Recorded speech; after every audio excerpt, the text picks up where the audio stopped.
नमस्कार, स्वागत है आपका सीएनबीसी आवाज एंड मोतीलाल ओसवाल स्टूडियोज में। मैं हूं मनीषा गुप्ता और आज बात करेंगे 1 लाख के नीचे सोना क्या फिसल सकता है इस सवाल पर, क्योंकि जिस तरह की मुनाफा वसूली यहां पर देखने को मिली है और वो भी यूएस फेड की मीटिंग से पहले, जहां पर शायद ये तय है कि 25 बेसिस पॉइंट का रेट कट हमाता हुआ देखेंगे, उससे पहले जिस तरह की गिरावट है उसके ऊपर होगी चर्चा।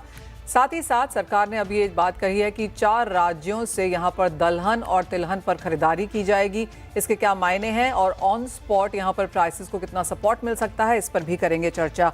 हमारे साथ जुड़ रहे हैं India pulses and grain merchant association के chairman Vimal Kothari, metal focus के senior consultant Harshad Barol and Motilal Oswal के सीनियर वीपी नवनीत दमानी। आप सभी का कार्यक्रम में स्वागत है। शुरुआत एग्रीकल्चर से पहले कर लेते हैं, क्योंकि सरकार की तरफ से जिस तरह से यहाँ पर बात की गई है, ये सेंट्रल गवर्नमेंट की तरफ से आया है कि यहाँ पर अब दालों और जो खाने के तेल हैं, सीड्स हैं, उसके ऊपर खरीदारी सरकार करती हुई नजर आएगी। कोठारी जी, ऑफ कोर्स 4 स्टेट्स के यहाँ पर नाम दिए गए हैं। स्पेसिफिक यहाँ पर दालों के बारे में भी कहा गया है जिनकी खरीदारी यहाँ पर सरकार करेगी। लगातार सरकार ये कहती भी रही है कि मार्केट प्राइस एमएसपी के ऊपर जहाँ पर भी उनको मिलेगा खरीदारी की जाएगी। अब ऑफ कोर्स हमने इसके लिए एक बजट भी सरकार की तरफ से तय होता हुआ देखा है। फर्स्ट ऑफ ऑल, आप इसे कैसे देखते हैं और ऑन ग्राउंड रिएक्शन क्या रह सकता है?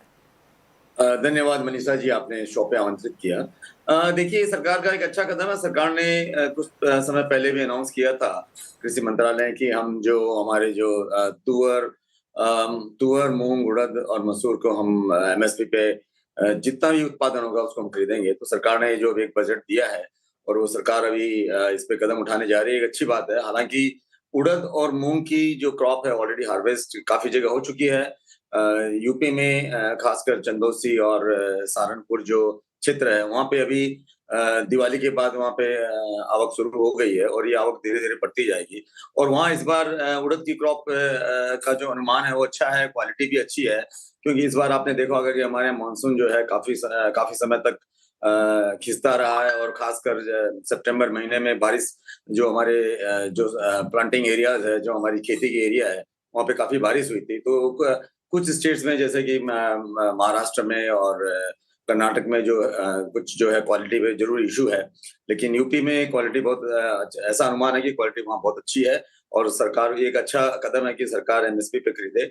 अभी जो भी उड़द है, मूंग है और तुअर है, सभी के भाव अभी भी एमएसपी से काफी नीचे हैं। अगर आप देखें उड़द के भाव जो मंडियों में है, जो 6,500 से लेके 7,000 और 7100 तक के भाव है, और जबकि मूंग भी 6500 से लेके 7500 तक के भाव चल रहे हैं राजस्थान में। और तुअर भी जो है, अभी हालांकि तुअर की अभी न्यू क्रॉप अराइवल में थोड़ा सा समय बाकी है। जो ये तुअर की जो न्यू क्रॉप की जो हार्वेस्ट होगी वो लगभग नवंबर एंड और फर्स्ट वीक दिसंबर में होगी। तुअर में ऐसा अनुमान है कि कुछ परसेंट इस बार शायद डैमेज हो सकती है, लेकिन जो ये धूप जो अभी बारिश के बाद जो धूप खिली है, उससे काफी तुअर में फायदा हो रहा है। तो मैं समझता हूँ उत्पादन जो यील्ड्स हैं वो अच्छे होने चाहिए। जहाँ लॉस हो रहा है वहाँ हो सकता है उस यील्ड से कुछ भरपाई हो, लेकिन ऐसा अनुमान है कि 10 से 15% की इस बार जो बारिश की वजह से थोड़ा नुकसान हुआ है हो सकता है। लेकिन ये बहुत ही जल्दबाजी होगा इसका असेसमेंट करना। और लेकिन तुअर के भाव भी हमें एमएसपी से नहीं चल रहे हैं। जहां तक इम्पोर्टेड दालों का सवाल है, तो खासकर तुअर वो काफी एमएसपी से नीचे है। अफ्रीका के भाव लगभग हम देख रहे हैं कि अब कुछ मेंटेन होते जा रहे हैं। लगभग 50 रुपए से लेके 56 रुपए के बीच में अफ्रीकन तुअर के होलसेल में जो प्राइसेज इम्पोर्टेड तुअर के हैं, ये प्राइस मेंटेन है काफी समय से। और उड़द भी जो है लगभग 70-71 रुपए उड़द के भाव चल रहे हैं बर्मा के। और इम्पोर्ट लगातार होते जा रहा है। मूंग हमारे यहाँ इम्पोर्ट उसका प्रतिबंधित है, इसलिए मूंग और हमारे यहाँ काफी अच्छा उत्पादन है, इसलिए सरकार ने मूंग के इम्पोर्ट को बंद कर रखा है। तो मूंग के भी जो है प्राइसेज है एमएसपी से काफी नीचे है। तो ये सरकार का अच्छा कदम है कि अगर सरकार एमएसपी पे खरीदे तो किसानों को एक अच्छा मैसेज जाएगा और इस समय भी है किसानों को अपने क्रॉप के उचित दाम मिले। लेकिन मैं समझता हूँ तुअर, उड़द और मूंग में जो कि ऑलरेडी हार्वेस्ट काफी जगह हो चुका है, अब इनको सरकार को तो जल्दबाजी करनी चाहिए और जल्दी से कदम उठा के इसमें ये जो खासकर यूपी और राजस्थान में जो उड़द की क्रॉप है वो उसकी क्वालिटी भी अच्छी है, वहां पर उनको प्रोक्योरमेंट शुरू करना चाहिए। विमल जी, जस्ट आपने पूरा का पूरा यहाँ पर समझाया ही है, लेकिन एक चीज़, जैसे आपने कहा कि सभी दालें अभी भी बिलो एमएसपी हैं और जो इंपोर्ट्स आ रहे हैं वो भी एमएसपी के नीचे ही आ रहे हैं। दूसरी बात, सरकार ने आवंटन जरूर किया है कि इतना पैसा खर्चा जाएगा यहाँ पर इसको प्रोक्योर करने के लिए। तुअर आना अभी बाकी है, शायद उस पर ये काम होगा, लेकिन उड़द और मूंग की कितनी फसल एज ऑफ नाउ यहाँ पर आ चुकी है और आप कहेंगे ज्यादातर जो बिकी है वो बिलो एमएसपी है? देखिए जो उड़द की जो फसल है या यूपी क्षेत्र में काफी अच्छी फसल होती है। तो हम्म। बाकी जो स्टेट्स है जैसे महाराष्ट्र में वहाँ लगभग काफी उड़द का अराइवल हो चुका है। और मूंग की तो लगभग महाराष्ट्र और कर्नाटक में जो है मूंग की तो फसल लगभग खत्म सी होने जा रही है। और राजस्थान में अभी अच्छी अवेलेबिलिटी है, राजस्थान में अच्छे अच्छे मूंग अवेलेबल हैं। तो मैं परसेंटेज के हिसाब से नहीं कह सकता हूँ कितनी, लेकिन उड़द और मूंग ये राजस्थान, गुजरात और यूपी में अभी अवेलेबल रहेंगे। उनकी क्वालिटी अच्छी है और सरकार को इस पे प्रोक्योरमेंट शुरू करना चाहिए। हम्म। सारा कुछ जो भी यहाँ पर सरकार की तरफ से हमने कोशिशें आते हुए देखी हैं, उसके बावजूद भी कोई बहुत बड़ा सपोर्ट यहाँ पर मार्केट्स में नहीं आया। और विमल जी, जो एक चिंता आप लगातार हमारे साथ शेयर करते रहे हैं वो ये है कि जो इम्पोर्ट्स हैं वो सस्ते हैं और अभी भी इंडियंस सस्ते इम्पोर्ट्स यहाँ पर कर रहे हैं। सरकार की तरफ से जो होगा वो होगा, जो इम्पोर्टर्स हैं क्या ये सस्ता इम्पोर्ट उनके लिए अभी भी प्रॉफिटेबल है? देखिए इम्पोर्ट जो है प्रॉफिटेबल की जो बात है, सरकार जो अब जो जो अभी भाव चल रहे हैं, काफी भाव नीचे आ चुके हैं और अभी नीचे भाव में इम्पोर्ट हो रहा है। ये मुद्दा हम बार बार आपके चैनल के माध्यम से भी हमने उठाया है कि जो सस्ती दालें हैं उससे हमारे जो उत्पादन पे हमारे किसानों को उससे काफी निराशाजनक निराशा हो रही है, क्योंकि जो सस्ती दालें हैं उसकी वजह से ट्रेडर्स जो हैं वो मार्केट से एमएसपी के भाव के जो आसपास है वो दालें नहीं खरीद पा रहे हैं। सभी दालें अगर आप देखें तो एमएसपी के नीचे है। चना भी अब सामने ही हम ऑस्ट्रेलिया का जो है अच्छी क्रॉप वहाँ पे हुई है और वहाँ के जो अराइवल्स है अगले महीने से स्टार्ट हो जाएंगे। तो ऑस्ट्रेलिया चना जो लगभग ₹58.5 एमएसपी है, हम समझते हैं कि इसके भाव जो है 52-53 हो जाएंगे। तो ये जो सरकार को हमें काफी बार विमल अनुरोध जी, भी आई गेट योर पॉइंट। जैसे आपने कहा कि सरकार को यहाँ पर डेफिनेटली स्टेप उठाने चाहिए, लेकिन जो इम्पोर्टर्स हैं क्लियरली जो इंडिया में ये माल लेकर इतने सस्ते लेवल्स पे लेके आ रहे हैं, क्या उनके लिए ये अभी भी प्रॉफिटेबल है देखिए करंट लेवल्स पे इतना ज़्यादा माल आना? पिछले साल काफी निराशाजनक समय था, क्योंकि पॉलिसी की बहुत काफी अनसर्टेनिटी थी। लेकिन अब जी। पॉलिसी में एक लंबे समय तक सरकार ने अनाउंस किया है, तो हाँ। जो है वो ठीक है। अभी भाव भी काफी इंटरनेशनल मार्केट में नीचे आ चुके हैं। तो मैं नहीं समझता हूँ कि इसमें क्या ट्रेडर्स को जो है कोई नुकसान की ज्यादा जगह है। लेकिन एक स्टेबल बिजनेस रहेगा।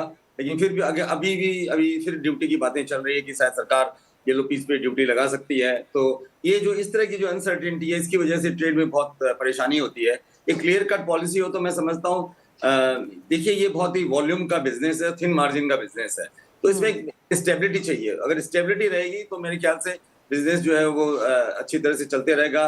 दालों की उपलब्धता भी बनी रहेगी, दालों के भाव भी स्थिर रहेंगे और इसमें कंज्यूमर को और किसानों को सबको फायदा होगा और ट्रेडर को भी फायदा होगा। तो एक बैलेंस पॉलिसी की बहुत जरूरत है, जिसका हम आग्रह बार बार कर रहे हैं। आपके पास जी। चैनल के माध्यम से भी मैंने बहुत बार ये कहा है कि एक बैलेंस जो है पॉलिसी होनी चाहिए। अभी जो जैसे मैं एक उदाहरण देता हूँ, 31 मार्च तक सरकार ने येलो पीस की जो है जो अवधि है उन्होंने बढ़ाई थी इम्पोर्ट की ड्यूटी फ्री। अभी बातें चल रही है कि फिर से सरकार इस पे ड्यूटी लगाएगी। तो ये बातें जब जब पॉलिसी जगह निर्णय कर रहे हैं उसी समय होना चाहिए। हर बार 1-2 महीने में एक पॉलिसी इंटरवेंशन होता है, इससे ट्रेड पे काफी असर पड़ता है। और जी। जो नुकसान की जो आप जो बात कह रहे हैं कि नफे हो रहा है, नुकसान हो रहा है, किसान व्यापार में स्टेबिलिटी की बहुत जरूरत है। अगर बिजनेस स्टेबल रहेगा तो एक बिजनेस अच्छे सूक्ष्म रूप से चलते रहेगा। और हाँ जी। वही अगर बिजनेस में इंस्टेबिलिटी रहेगी, अनसर्टेनिटी रहेगी, तो फिर इसके परिणाम कुछ भी हो सकते हैं। विमल कोठारी जी, बहुत शुक्रिया साथ जुड़ने के लिए। तो क्लियरली एक कैबिनेट की तरफ से क्लैरिटी तो यहाँ पर आई है। जो मीटिंग में कल उन्होंने यहाँ पर एक बजट दिया है प्रोक्योरमेंट के लिए दालों और खाने के तेलों का, लेकिन जैसे कहा गया काफ़ी देर हो चुकी है उड़द और मूंग के लिए। और जहाँ तक तुअर की बात है वो फसल नवंबर में आएगी, लेकिन इंपोर्ट बहुत सस्ते हैं और वो एक कंसर्न है जो लगातार इस मार्केट में बनते हुए नजर आई भी है। गिरावट की अगर बात की जाए तो वो चीज़ हमने यहाँ पर सोने में भी आते हुए देखी है। हर्षल, आपको चर्चा में शामिल करना चाहेंगे। यूएस फेड की मीटिंग है आज और उससे पहले भी कुछ गिरावट जारी है यहाँ पर सोने और चांदी में। क्या बाजारों ने ऑलमोस्ट पूरा का पूरा 100% यहाँ पर 25 बेसिस पॉइंट फैक्टर इन कर लिया है और उसके बावजूद भी मुनाफा वसूली है? जी बिल्कुल Manisha, I think monetary policy expectation से जो सपोर्ट है, आई थिंक वो तो काफी टाइम से मार्केट ने फैक्टर इन कर लिया है कि कहीं ना कहीं 2 से 3 रेट कट इस साल में होगी। आई थिंक ये मुनाफा वसूली जो हम देख रहे हैं उसके 2 मुख्य कारण है। आई थिंक एक तो जो ये रैली इतनी तेजी से आई थी, अगर आप मिड सितंबर से देखें तो pace of rally definitely towards the end concerning हो गई थी सभी के लिए। तो आई थिंक थोड़ा कूल डाउन एक्सपेक्टेड था और वो आया। और दूसरा ये यूएस चाइना की ट्रेड डील की जो बात हो रही है, आई थिंक उस वजह से भी थोड़ी प्रॉफिट टेकिंग आई है।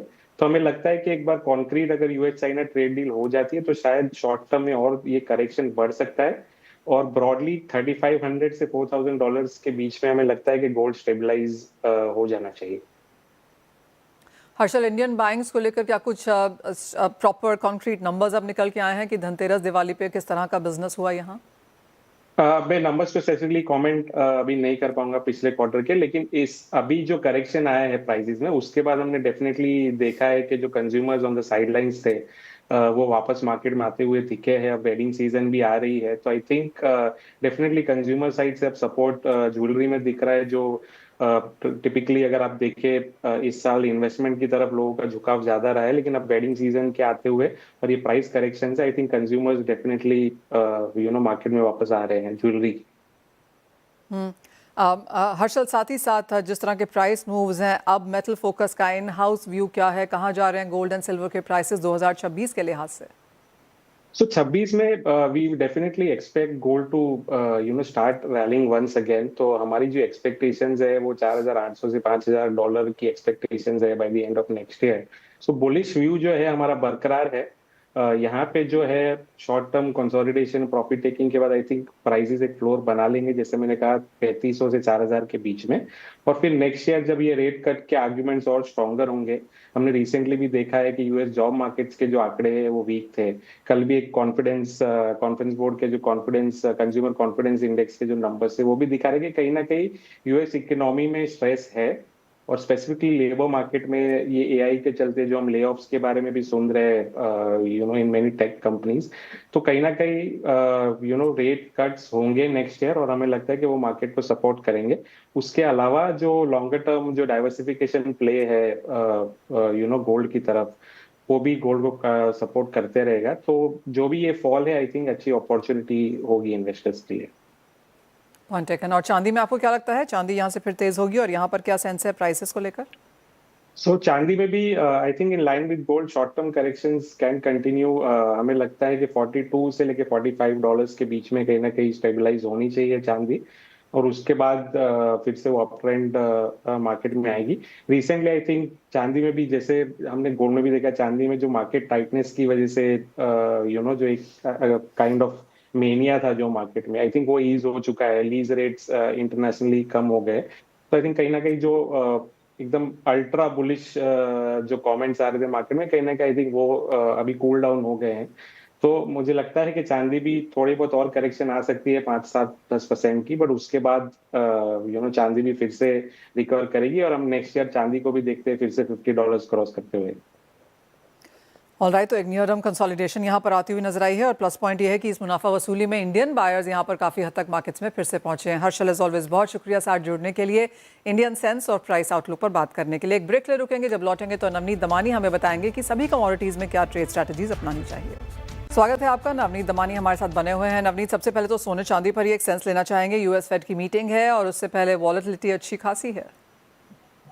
हमने काफी उठापटक देखी है सोना चांदी में, और मुझे लगता है कि यहाँ पर जो हम देख रहे हैं लास्ट 2 दिन में वो एक मेयर पुल बैक है, एक बड़े फॉल के बाद में है, और मुझे लगता है कि ये पुल बैक शायद 1-2 दिन और लैंड कर लेवे।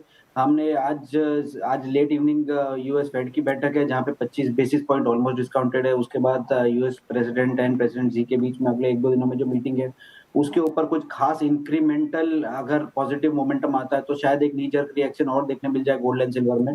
ओवरऑल ये पुल बैक लगभग 48.5 $49 तक चांदी में और लगभग $4000-4050 तक गोल्ड में जा सकता है। उसके बाद एक नेक्स्ट राउंड ऑफ सेलिंग होगा, जो कि प्राइसेस को जो करंट लेवल है या जो लेवल कल परसों के सेशन में लो बने उसको भी ब्रीच करता हुआ नजर आएगा। बायस अभी भी लॉन्ग टर्म के नजरिए से मनीषा जी पॉजिटिव है, बट ये जो करेक्शन है, ये जो इतना बड़ा शार्प रैली आया था उसका रिट्रेसमेंट जरूरी था जो हम प्राइसेस में आते हुए देख रहे हैं। तो ओवरऑल अगले 1-2 दिनों के लिए बायस थोड़ा सा पुल बैक का है, बट अगर मीडियम टर्म अवधि के लिए देख रहे हैं तो मुझे लगता है कि better levels will be available to buy. Navneet, साथ ही साथ यहाँ पर मेटल्स की अगर बात की जाए तो जिंक 10 महीने के हाइज के आसपास है, एल्यूमिनियम 3 साल के हाइज पर है, copper near all time highs पर है। वेल डेफिनेटली हम काफी टाइम से देख रहे हैं कि ये सारे मेटल्स का जो मोमेंटम है वो बेस केस में बिल्डअप होता हुआ नजर आ रहा है, एंड यूएस चाइना के बीच अगर ट्रेड टूर सही तरह से लैंड होता है तो ये एक बॉटम आउट हो जाएगा मीडियम टर्म अवधि में, और 10 से 15% का इंक्रीमेंटल गेन आपको तीनों ही मेटल में यहाँ से देखने मिल सकता है। मैंने काफी टाइम आपके शो के माध्यम से भी बताया कि कॉपर हमें लाइफ टाइम हाई के ऊपर ट्रेड होता हुआ दिखेगा और लगभग 15 से 20% की तेजी जिंक में देखने मिल सकती है। तो दोनों ही केस में जिंक की इन्वेंट्री जो है बहुत शैलो है एलएमई पे। कैश टू 3 मंथ स्प्रेड हमने करीब $350 तक जाते हुए देखा और एज वी स्पीक $250 के आसपास है, जो कि लगभग 28 साल के हाई के आसपास है। तो शॉर्टेज बहुत एक्यूट है। जो मार्केट शायद मार्जिनल पॉजिटिव में हो सकता था, वो डेफिसिट में होगा इस साल के एंड तक।